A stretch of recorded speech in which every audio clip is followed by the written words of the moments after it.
Hey everybody, welcome back. This week I have one of my close friends, colleagues, and actually a client on the podcast. Her name is Elizabeth Larrick. She is a trial lawyer in Austin, Texas, who is actually also working to become a consultant for trial lawyers. She specializes in helping trial lawyers relate more to the juries that they are standing in front of. She helps them use focus groups and things like that to understand people. It's very fascinating. And Elizabeth has just started a podcast a few months back. And so I have her on the show today to talk about what it's been like to start the podcast, why she thought it was a great idea, and how it's been going so far for her. So before we get to Elizabeth, I want to remind you that if you are like Elizabeth, maybe you're a busy professional out there who's thinking about starting a podcast and maybe doesn't even know where to start, my podcast roadmap is a great place to learn what to do in the right order so that you don't make mistakes and you can learn a little bit more. So if you go to dannyosmond.com/roadmap, you can download that. So check that out. And without further ado, here is Elizabeth. Hey, Elizabeth, welcome to Podcasting Strategies. I am really excited to have you here with me today. You're a client of ours, but you're specific type of client. You're a lawyer who's also a consultant for lawyers. And I really want to pick your brain about some of the things involving your podcast and get that information out there to other people other lawyers, other people who might be considering a podcast. I've, already read an introduction for you, so people know a little bit about you, but I want to understand more about how you got to the point. Sure, you can start at the point of, I wanted to become a lawyer and this is what happened and this is why I decided to become a consultant or whatever. But just let everybody that's with us know where you came from and how you got to this point that you're at now. Happy to do that. But thank you, first of all, so much for having me on the podcast. I enjoy listening and, of course, really enjoy working with you and your team. So I, like most people, when they ask why you want to be a lawyer, I wanted to help people. I just grew up in a situation where there were several kind of legal things going on in my life growing up. And I just felt totally out of the loop, like really, really lost without any information. But also seeing what a big service it is and how huge the legal system is for a lot of people in a lot of different ways. So I went to law school, got out, and I really had a draw of being in the courtroom. Like there was something about being in the courtroom and that being really powerful because that's where decisions are made for any kind of case. So I was really drawn to do that. I tried to go on the criminal side to work in the DA's office and that didn't work. But I didn't have a lot of experience doing that and then got pulled into doing injury law, personal injury law, and was very lucky. The first place that I landed, I got to do a trial every year that I was there and loved it and ended up moving to Austin to come back home. I'm originally a Texan, so I was excited to come home and did that and eventually opened my own place. And then I had this amazing opportunity to go work for one of the top, trial lawyers in the United States, and it's Mr. Don Keenan. And I took it because I knew, having been around the block a while, like getting to trial is not as easy as it sounds. It takes a lot of time, sometimes a lot of experience. And I was able to jump in with his firm for about a year, and we got to do 3 trials and, the ins and outs and learning about focus groups and so many things, and really, really helpful. And I loved it. So I came back and I was in my own law firm, like applying all this stuff and using it, and focus groups just kind of became really natural for me to do. And along the way, doing preparation for clients for testimony became really natural to me too. And kept doing that and kept having a law firm. And then finally just decided to take the big leap and become almost full-time. I still have a law firm. I still have clients, but really focusing on helping lawyers in the courtroom with what I know, plus with all the focus groups. So I've been doing focus groups and preparing people's clients for probably 5 or 6 years now. So, and that gives kind of a world, lots of experience, lots of different clients, family law, personal injury stuff. So that's kind of the journey that has brought me to where I am now. And I had to take a really huge leap at the pandemic. Mhm. I think a lot of people did, but I wasn't doing anything virtual. And, that pandemic really shut everything down. So I took a huge leap and turned everything virtual. I still do things in person, of course, but, safety first. So I've been doing a lot of work virtually and learning virtual focus groups as well. Okay. So this was what was really interesting to me when I first met you, was this idea of trial lawyers using focus groups. And we did a lot of work when we helped you set up your podcast of what was the goal and what were you trying to do in your business and with the podcast and all those types of things. But could you tell me just a little bit more? And maybe some of the lawyers out there that are listening have never heard of this. What are you actually doing with these focus groups? What are you helping trial lawyers understand? Well, a lot of the way that I do it is a little bit outside the norm. So most lawyers, when they think about focus groups, we're thinking about actually putting on a mock trial, like getting all the people there, having actors come in and having a mock jury decide kind of the trial. I do it a little bit from piecemeal, meaning like, if you've got a problem or if you've got a case, we just look at it from a different perspective. We don't need to do a full mock trial. And that's because that's where I started. I mean, I started with my own camcorder. I borrowed someone's conference room, recruited people from Craigslist and just kind of started based on this framework I'd gotten from Mr. Keenan. And so in my mind, there's so much we can learn with focus groups. So we can take an issue, or we can take a fact pattern, or we can do a full mock trial, or we can back it up and kind of formulate what do we need to learn and how do we use this, basically group of folks to help us give us information. Okay. That really helps me. And I think that, when we first talked, that was something that was very interesting to you about podcasting was, and what you said to me was that a lot of trial lawyers were just having trouble connecting with real people. Like they didn't have an understanding of what real people thought. And that made sense to me, that like real people are the people that get on juries. And so if you, as a lawyer, have been doing something a certain way for a long time, you may have this disconnect with actual humans who are going to think about something differently the way you say it. And that made a lot of sense to me. And immediately I was like, oh, this is perfect for a podcast. So I want to understand from you too, like, tell me a little bit about your journey into podcasting, why you thought about podcasting in the first place and what it might do for your business. And potentially what are the outcomes that you're hoping to see from your podcast? I mean, we're now 10, 15 episodes into your podcast, basically, depending upon when I'm actually getting around to releasing this episode. But what was the journey like, and what were the outcomes you were thinking about with a podcast? I just want to take one step back because Sure. I know that you have like a great audience with lots of probably non-lawyer people, but this really weird thing happens when we go through law school and we just like, we have this whole new way of thinking and then basically we deal with lawyers all day long. And so we get stuck kind of in this path of thinking, and it's not that it's bad. I mean, you want your lawyer to be looking for every detail and everything. But unfortunately, we just kind of get stuck in that wheel sometimes. And that's where the focus groups can pull us back. And, a lot of times when I talk to lawyers, it's like we get really focused and then we can't see the blind spots. And focus groups really help you see the blind spots or see something in a completely different way. We get so trained with our lawyer eyes, sometimes we forget like, oh yeah, like a lot of other people don't have this point of view. How can I gather that up? So, and that's a lot about kind of what I like to teach in the focus group. And also that kind of brings us back to why I rolled into doing a podcast.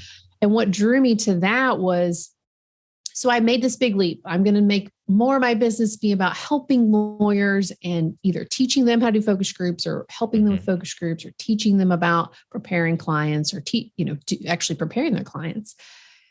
And got to do a blog. So I'm out there, I'm going to do a blog. So I'm writing and I'm trying to be really, really diligent about writing and writing emails and building a list. And my blogs were not getting any traction. I mean, I'd put them on social media, and it was also really a struggle. It took me kind of a long time to write out. And I kind of always wanted to do a podcast. When podcasts came out, I think I listened to S-Town. Like that was kind of like, oh man, I really want to do a podcast. And I want to interview lawyers. And somebody's like, well, why? Like, who's going to listen to that? And I'm like, good point. So I kind of put it on the shelf, and then, was doing this blogging, and kind of ran into another friend of mine who has helped me with business stuff. And she said, with everything being virtual after the pandemic, like you should try to do some podcast guest spots. Oh, that's cool. Like, what a great idea. So she threw me a couple of people that she knew that had podcasts.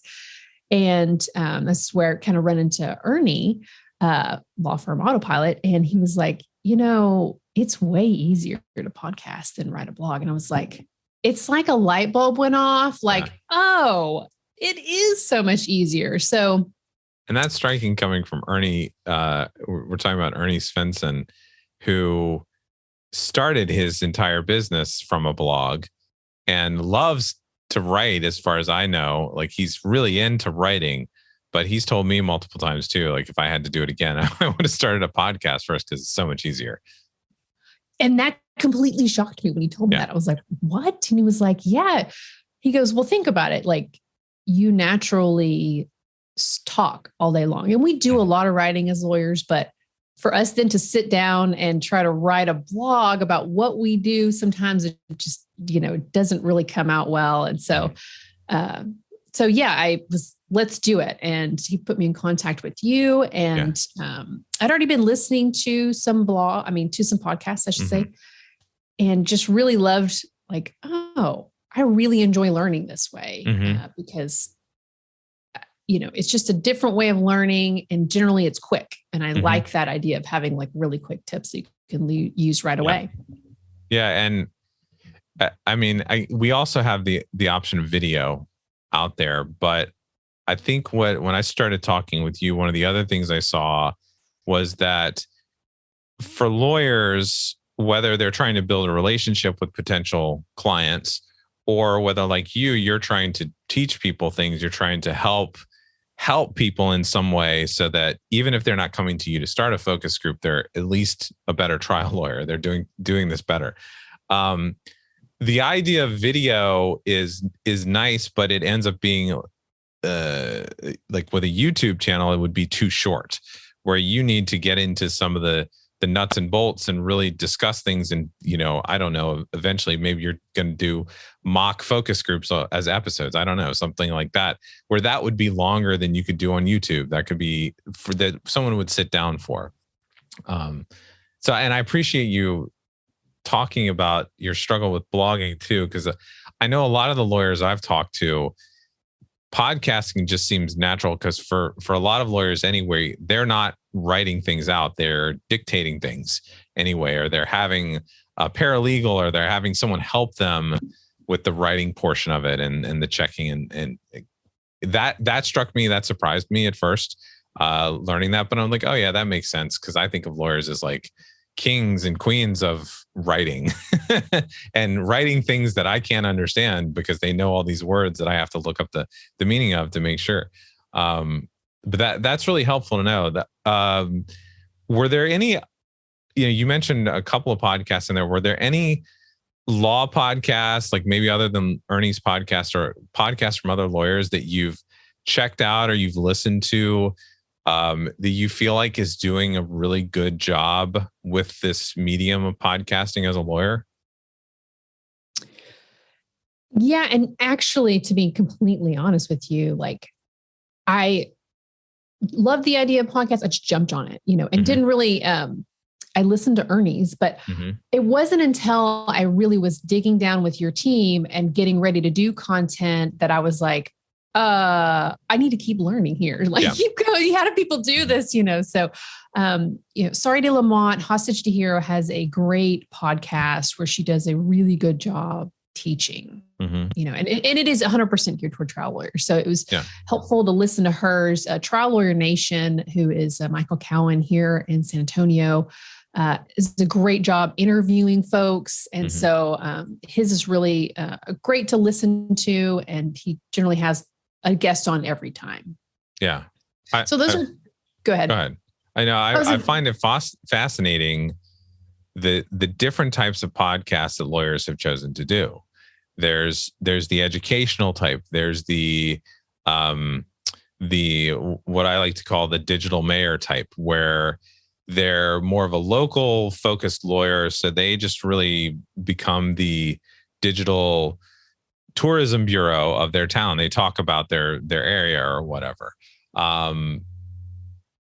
It always surprises me that people from the same industry can do so many different things. And that's what I think is partly refreshing about podcasting, is that you can find your audience no matter what you're doing. Because it seems like there's plenty of people out there that want to learn and are always listening to podcasts. I just, because I'm curious, what other podcasts do you listen to that are like not lawyer podcasts that you think are really good? I always like to hear that from different people. Because I am everything else I do is business minded. Like, how can I be a better business person? You don't learn about that at all in law school. And, I'm always fascinated. So I listen to several business podcasts, Mike Kim, more the brand.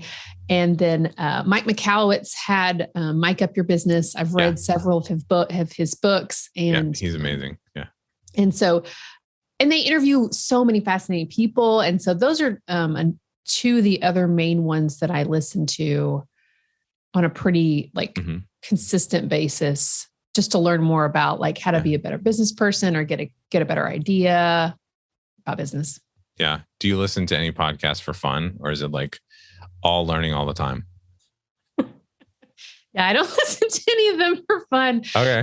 That sounds terrible, but I just, so what I like to do is I listen to it on the way to work. So I have sometimes a 30-minute commute. Sometimes it ends up being 50 minutes. And so it's just oh my gosh, but I could delve into what I'm going to do that day and just get lost in all the things I have to do. And instead, I really like to get my mindset I'm going to listen to, somebody and kind of get me geared up and get me excited for what I'm going to do that day. And those podcasts always do. So that's, I kind of shy away from entertainment ones, although there are lots of great ones out there.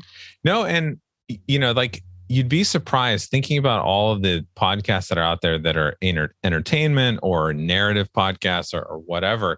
You'd think that a lot of people listen to those podcasts, and they do. But the data that we find when we survey podcast listeners, and I say we, organizations like Edison Research and Nielsen, they find that predominantly, I think Nielsen found 75% of people listen to podcasts to learn something. So whether that's armchair expert like Dax Shepard type thing, or God forbid Joe Rogan or whatever, people tend to be there to learn something, even if they're laughing, even if they're being entertained. They show up to those shows.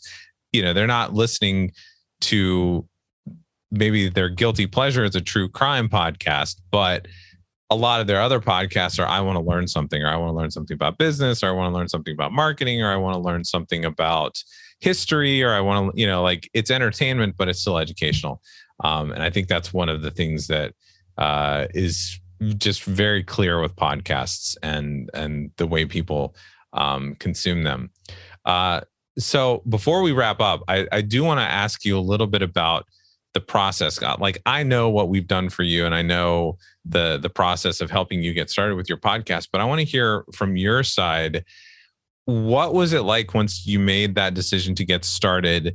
What were some things that surprised you? Maybe what were some things that you weren't prepared for, or you thought were going to be hard, but were easier? And then also, if you've had any growing pains or hurdles, anything from tech or whatever, anything that got in your way or you felt like was something that might have held you back? I would say one of the things that kind of surprised me is I thought that putting together an episode wouldn't be as much work. Mm-hmm. It's not work, but it has to have structure and it needs to have like some points. And one of the hardest parts for me was not scripting it out. Right. I think you and I worked together and I would send you what I was going to say and you'd send it back and be like, it's very scripted. Like, yeah, you can't read this. It sounds like you're reading. And I was like, oh yeah. So that part was like, step away, like have a loose structure, it's going to flow easier. Mm-hmm. And of course, naturally as a critic, like I'm listening to it and all I hear is, so, and I'm like, how are they going to edit that out? You know what? I don't know. They're magic. Miracle workers. Let's hope that they get it done. So yeah, it's magic. Those are some of the things that I was just like, wow, I need a little bit more. And so I've gone and gotten other resources. I can't remember. I think maybe you sent it to me. Hey, it's the podcast kit. Mm-hmm. You can buy like one price gets you all access to all this podcast, helpful information. And I did. And that really helped, like found me some structure. Cause I'm a total structure. Like, let me plan it out, get a list, but not make it totally scripted. Mm-hmm. One of the things that's really easy is like recording. Mm-hmm. You just record it and, send it off to you and it magically gets in the feed. That was one of the things I had to like stop back and like ask, because most time if I do something here in the office, I figure it out from front to back, how it works, how to do it, Zoom, I'm really good at that. But of course that takes time. And that's why I really wanted to have your help and your team's help, because I just knew I wasn't going to be able to have a learning curve and audio edit. And so I did it. Eventually had to have a meeting with Suzanne to be like, how does this get out there? Mm-hmm. So she kind of helped me, but that part is super easy. And I think other skills, like one of my focuses this year is to learn better about giving a better episode, what to put in the show notes, like how to connect some of the stuff, being a better interviewer. And I think those things are just going to come as you keep doing it. And that's one of the things I think that was most important that I heard from you and your team was consistency is key. Consistency is key. And so I've just said, no matter what happens, you've got to record something once a week to make sure you're being consistent with your audience. Yeah. Once a week, or if you can't do that, picking a day that you can do multiple things. It's good to hear that the recording was easy for you. We have lots of different types of clients from different industries, and some people, that's the hardest step. For most lawyers that we work with, that's the easy step because they're used to, I've got to make a point. Whether, like I think about lawyers, and I've never been charged with crime. I've never been in a courtroom during a trial or anything like that. I've only seen it on TV and movies, right? So I think about, like if you're going to make your opening statement or you're going to make your closing statement, you've got to tell people like what the general idea is that you're trying to get across. You've got to make points that support it and take them through that journey. And then you've got to have a conclusion that really helps it sink in. And then with a podcast, maybe you give them a course of action to take, a call to action, like whatever, like do this, like sit down right now and write this out, write these 3 questions out or whatever. So it's good to hear that was something that was an easier process for you. I will say that most of the lawyers that we work with are, you talked about ums and ers. They're very well spoken. They're probably more well spoken than I am on my podcast. And I tend to not edit out myself because I just don't want to take the time because I'm doing it myself, just like a lot of podcasters. So it's good to hear that. It's good to hear that was more smooth for you than some of the other things that you were looking at. So I'm going to put your podcast in the show notes so people can check it out. I want them to listen to it. But if people, Elizabeth, want to know more about you, your firm, your consulting that you do, your business, where should they go to find you? Best place to go to learn more is to my website. larricklawfirm.com is the best place. And, to get to know a little bit more about what I do and how I do it, the podcast is also a great place to listen. Yeah. Listen to the podcast, go to the website, read blogs. It's fascinating. I was before we got on this call, I was telling you, I've just been fascinated to learn some of the things that you're thinking about and talking about with your clients and in focus groups and things like that. So I really appreciate you being on the podcast today and sharing your stories. So thank you so much for being here. Awesome. Well, thanks for having me. I really enjoyed it.